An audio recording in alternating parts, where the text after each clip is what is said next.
I believe that this nation should commit itself to achieving the goal, before this decade is out, of landing a man on the moon and returning him safely to the Earth. No single space... Soon after President Kennedy's call to go to the moon in 1961, a number of researchers began to think about the various aspects of a lunar flight. NASA's Flight Research Center at Edwards proposed a free flight lunar landing simulator program. The research test vehicle was intended to investigate the inherent problems of lunar descents where there is no drag and weight is only 1/6 of Earth. The proposed technique for simulating the lunar gravity installed a jet engine underneath or within the machine on gimbals, so the thrust was always vertically upward.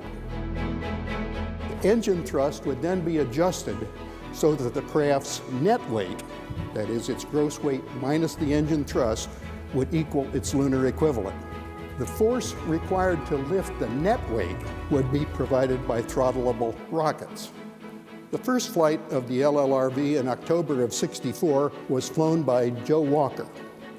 First liftoff was what you might call tentative. The second was considerably smoother. During the following year, Joe Walker and Don Malik flew about 150 development flights, expanding the flight envelope and investigating the adequacy of the design and the systems.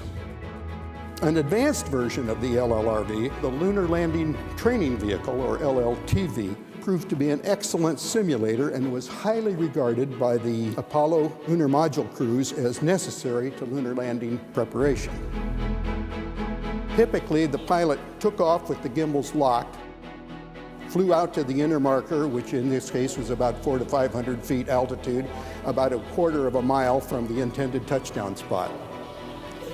Arriving at the IP, he began a descent toward the target, switched into the lunar simulation mode, energized the lift rockets, and practiced the lunar landing.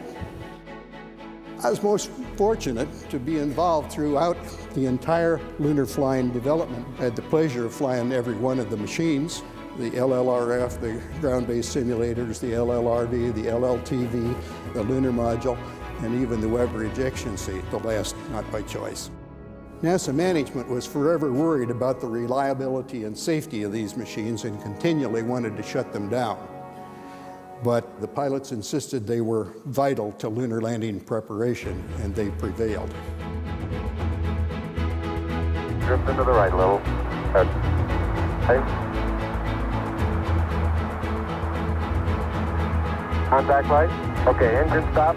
We copy you down, Eagle. Tranquility Base here. The Eagle has landed.